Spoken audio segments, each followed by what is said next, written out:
You know, they couldn't put enough money into the Department of Defense. You know, the Department of Defense, that all of the Republicans are saying, we want to build up our military. Our military is weak. Well, we have, by far, the most powerful military ever in the history of the world.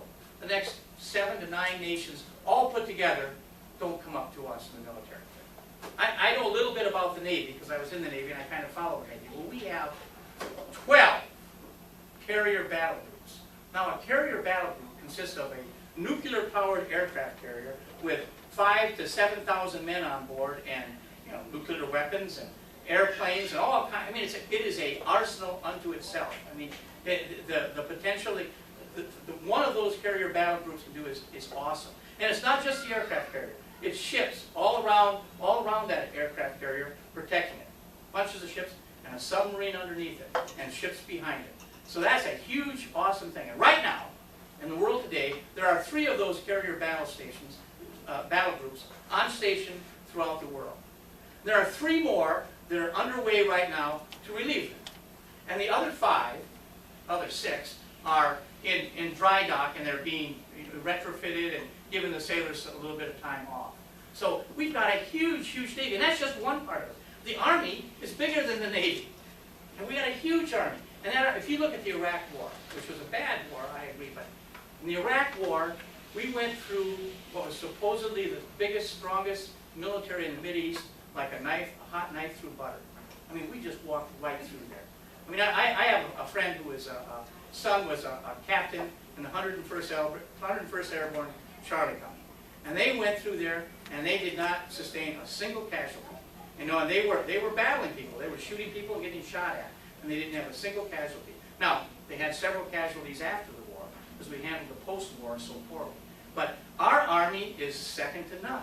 And of course, the Air Force, second to none. We have the largest Air Force in the world. You know, the only Air Force that really can compete with it is the Navy's Air Force.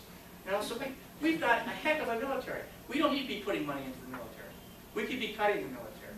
You know, I'm for a strong military, but we don't need an obscene military. And by the way, that military doesn't really do much for us in terms of the real threat that we face, which is international terror. I mean, the guy who did the massacre down in Florida, that guy was born in the United States, a United States citizen. Now, he was influenced, evidently, by Middle East, by ISIS, you know, and that probably is true. Well, the aircraft carrier can't do anything about that. No, that's not. We don't face threats that we really need aircraft carriers for. You know, it's nice to have them. I'm not saying get rid of our aircraft carriers. I'm just saying that our military, our conventional military, is not much use against an unconventional enemy. And the enemy really is ideas, thoughts and ideas. And for some reason, not a big, but a fairly substantial portion of people in the world have the idea that the United States is Satan, and they want to get rid of us. Well, the only way to battle those ideas is to show them that we're not. Of course we aren't. We're the most benevolent country in the history of the world. After World War II, what did we do? We did the Marshall Plan. We rebuilt Europe. We rebuilt Japan. Well, what a wonderful thing. What a wonderful country we are. Recent examples. Ebola outbreak in Africa. That went away because of the United States. It was we who did that. You know, we are a benevolent country. And that's what we should be touting, is our benevolence. Once again, we need to put our hands out instead of hit people with sticks.